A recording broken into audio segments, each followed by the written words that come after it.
We all say we value equality of opportunities, but opportunity depends on more than access. It depends on fit, and systems are not designed to fit everyone. In this video, I want to show how being different carries a hidden cost, and that cost quietly undermines the very idea of equal opportunities. Now, when I say different, I mean anyone who is in a rare, unusual situation. It could be an uncommon constraint, or it could be also an uncommon preference. That could be a student who tends to learn in a non-standard way, an introvert working in a field where most people are extroverts, a parent with an odd work schedule, or someone who can't drive in a city where everyone else drives. It could be someone with a less common diet, or someone who speaks with a strong accent. Sometimes these traits are visible, often they are not. But whenever your situation is uncommon, you end up doing extra work just to exist in a system that wasn't built with you in mind. And that matters, because we tend to think of inequality of opportunities in terms of income or wealth or power or some kind of bias like discrimination. But even if these dimensions were not playing any role whatsoever, even in a hypothetical world with no bias, perfect equality of income, wealth, and even power, the simple fact that people are different from each other in their needs will already generate inequality of opportunities. And it is not because anyone wants that kind of inequality. It is just one of those deeper constraints built into how the world works. It's like a physical law, like gravity, preventing us from being able to fly, say. The good news is that, like flying, we can design our way around it, but only if we understand the problem. So in this video, I want to explain this issue precisely and show how it shows up everywhere. At school, at work, in our relationships, in public spaces, in how cities are designed, in healthcare, in politics, online, in science, and even our own ability to cope with adversities. And I want to make the case that seeing the world this way can help us have more empathy about other people. It can help us design systems that give everyone, including people who are different, a real opportunity to flourish.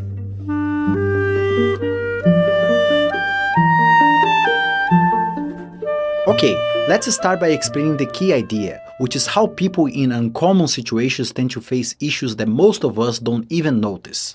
I'm going to begin with the most ordinary example I can think of, then we will zoom out and see how the same logic shows up everywhere. This curve shows how students in a classroom are distributed in terms of their ability.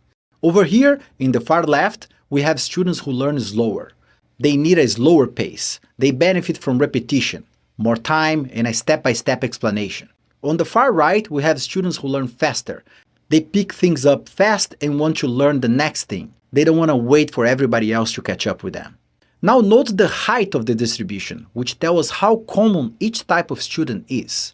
This means that there are many students with ability around the average, and much fewer students with extreme levels of ability one way or another. This big peak in the middle is the most common kind of student, the one whose ideal pace of the class is not too slow, not too fast. So when a teacher has to design a single curriculum for the whole class, they usually choose a level around here. That is the level that fits the best for the whole class. A faster pace, like here, would benefit people who learn faster, but it would harm people who learn slower. So they would have to balance that out by choosing something around the average ideal pace across all students. Okay, let's now try to understand the level of contentment of each student when the class pace is this one. Of course, these students here find that this pace is a perfect fit for them. These students here find that the pace is a bit too fast. They would like it a bit slower, but with some additional effort, they can deal with it. They can study more, or perhaps do some tutoring to compensate for that. It will take additional time and effort, but it's doable. Or if they don't compensate at all, then they will learn a bit less, and they will get a worse grade, say. Either way, they will lose something because of this mismatch between what their ideal pace is and what the pace of the class actually is. And these students here would like the pace to be even slower, so the class pace is a terrible fit for them. These students may check out, may start to feel hopeless or embarrassed, may zone out or even act out. The path of least resistance for them might be to go to a completely different classroom or school, or even get homeschooled. As you can see, That's how differences in tastes and constraints may lead different people to make different choices, which has its own set of issues as I discuss in this video in the screen. Of course, on the opposite side of this ability spectrum, you also see some issues with mismatch. These students here would like the pace to be a bit faster, but they are still okay waiting a bit for others to catch up, maybe using the downtime to daydream or read ahead. They won't learn as much as they could, which is a type of cost from their perspective, but that cost is sufficiently low for them. It is manageable. But these students here pick up things much faster, so their feed is really terrible. So they might get bored, disengaged, and they might start causing disruptions. Or again, they might be better off going to a completely different class, a different school, or even get homeschooled. So the horizontal distance between each student and the class pace is reflecting the intensity of the misfit of the curriculum. For instance, a student here will have a larger misfit than a student here, because this distance here is larger than this distance here. And the larger is this misfit, the more effort the student will have to exert to deal with it. So the bottom line from this example is this: the further you are from the middle, the less common you tend to be, and the more you have to adapt to a system that wasn't built for you. This curve I just showed you might be about school, but the same idea shows up everywhere. When your need aligns with the majority, things just work. When they don't, the burden of adjustment falls on you. Think about food preferences in a small town, for instance. Most restaurants serve what's popular: burger, pizza, sandwiches. If your tastes are common, eating out is easy. But if you prefer Vietnamese food or you have restrictions on your diet, the options are not great. You might have to drive farther, cook at home, or settle for something that doesn't really fit your taste. Or consider policies, for instance. Most top-down policies are one-size-fits-all. If you're lucky enough to be close to the norm, the policy just works for you. But if you're far from the norm, the same policy can feel like a burden or even an obstacle. The same goes for app design. If you're tech-savvy, most apps feel intuitive. You move through them without thinking. But if you're someone who struggles with tech, the same designs can feel alienating. They weren't made with you in mind, so every interaction becomes frustrating, like you're always one step behind. Or consider city infrastructure. If you live in a city that is mostly built for cars, just getting around becomes a daily hassle if for some reason you cannot drive. For instance, imagine you are a teenager who doesn't have a license yet, or someone who recently lost access to a car. The same kind of problem happens if your work schedule doesn't match standard hours. Childcare, appointments, even buying groceries become much harder to coordinate. Even AI systems for voice assistants like Siri or Alexa reflect this logic. They are trained on the most common speech patterns, so if you speak with an uncommon accent, they are less likely to understand you. Trust me, I know. It is not just about goods and services. The same pattern shows up in how expectations are set, how jobs are structured, how friendships are maintained. If you don't drink in a culture that socializes at bars, or you don't like to text in a world built on constant messaging, it's harder to stay connected. If you are too different from most people in your workplace, maybe you are more introvert and most people in your workplace are extroverts, then you might be less likely to be promoted. If your way of communicating sits far from the norm, maybe you're more direct, or your tone comes off as too blunt, or your pacing or references are unfamiliar, people may not understand you, and you won't get nearly enough attention as if you did speak like the norm. I talked a lot about this in another video here I show in the screen. Ideas are not judged simply on their content, but on how well they travel across people, how easily they are absorbed and accepted. When your style doesn't align with what others are used to, you are seen as rough around the edges, even if what you're saying has value. People might not hear you clearly. They might fixate on tone, miss your point, or tune out altogether. These mismatches are often invisible, but they are very consequential. We're constantly adapting, compensating, settling for solutions that don't quite fit, or making choices that might seem irrational to others, but are actually the best options available to us given our constraints. And all this adjustment comes at a cost. It takes time, energy, money, emotional bandwidth, stress, and most importantly, that cost is not evenly distributed. After we tally up all the tiny mismatches across our lifetimes, some people end up carrying far more friction simply because their needs are less common. And I think people tend to underestimate how unevenly distributed these things are. And because of that, they tend to underestimate how much inequality is generated purely because of these kinds of dynamics. I think there are two key reasons for this underestimation. First, being uncommon in one dimension often means you are uncommon in another dimension. Someone who's poor is more likely to face food insecurity, live in areas with fewer services, and have limited access to high-quality education, for instance. Someone who's an immigrant may speak with an accent, have different communication norms, face cultural misunderstandings, and have a smaller social safety network, all at once. Someone with ADHD might struggle not just with focus, but also with time management, emotional regulation, and even social dynamics. As you can imagine, these disadvantages stack up on each other pretty fast. The burden of adapting to one misfit drains the resources you might have used to deal with another misfit.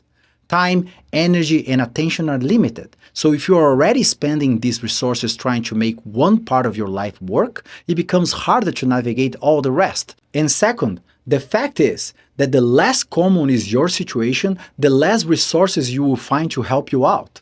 If your problem is common, others have probably labeled it, studied it, and built tools or communities around it.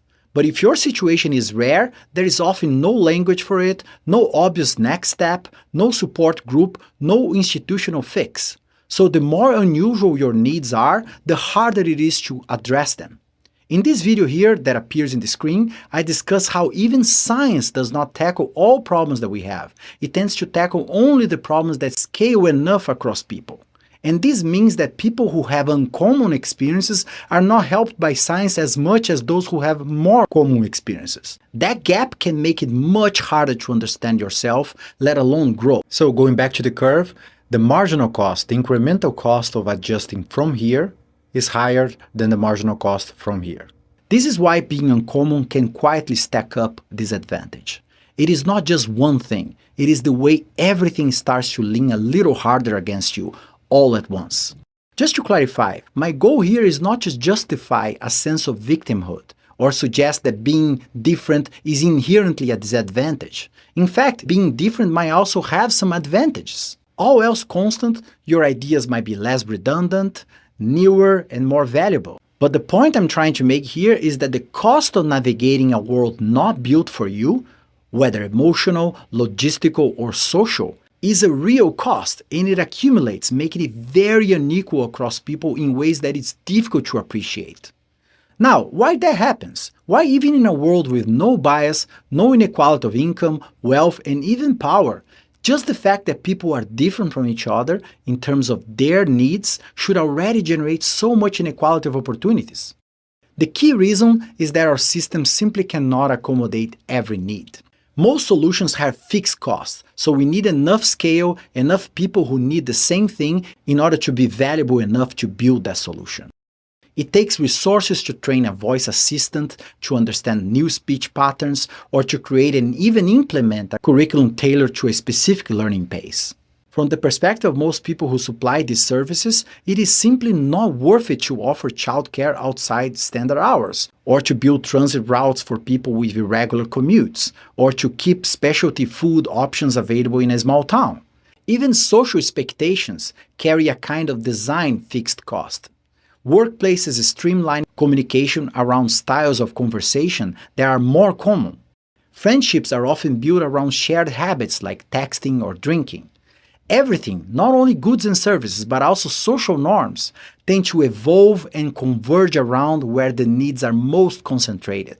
If only a few people want something, even if the need is real, there is often no sustainable way to supply it. So the system orients itself towards the middle, and everyone else is forced to adjust. So, what can we do about all this? I think the first thing I tried, back when I first started noticing these patterns, was to push myself to be more empathetic toward other people's choices. For example, I mentioned in a previous video that my wife is more of an optimizer than I am. She takes much longer to make decisions, and I used to find that frustrating. But over time, I began to see that she wasn't just being indecisive. She was just operating in a world that doesn't fit her as easily. What works for me, what I find on page 1 from Google and quickly call good enough, often doesn't work for her. She'll go to page 2, page 3, spending hours searching for a better match, and often she doesn't find it. And the same logic shows up in how people handle discomfort. Some people seem to have little tolerance for it. Others can power through a lot. I'm usually like that. I'm usually very stable. I typically have an easy time dealing with things as they come. I don't tend to get thrown off easily. So when my ego is not checked, it's easy for me to feel proud of myself, to assume that this is just a matter of strength or willpower. But maybe I'm just lucky I have fewer mismatches to begin with. Maybe my ability to power through isn't because I'm unusually tough. It's because the world is already set up in a way that doesn't wear me down. If your needs are more common, you don't have to spend as much of your attention, your energy, or your emotional bandwidth constantly adapting. And that makes it easier to feel stable. If you've been watching my videos, you probably noticed a recurring theme. Many of our systems are fragile in the face of diversity. And yet, diversity, the fact that we are all different in countless ways, is one of the most basic, undeniable facts of human life as we experience it. This fragility in our systems matters. If we truly want to develop systems that truly offer opportunities for everyone, we need to design them to be robust for situations where there is a lot of variation across people. We need institutions, norms, and tools that scale with difference. If we want to build systems that actually support people, we have to start by noticing who is constantly adapting and ask what it would take for them not to have to adapt, or perhaps even better, what it would take for them to have more resiliency to these mismatches, for them to not suffer as much from being different. How do we build that? I have already started exploring a few ideas in earlier videos, and I plan to go much deeper into what it might take to design a world where difference is not just tolerated, but supported. So stay tuned for future videos.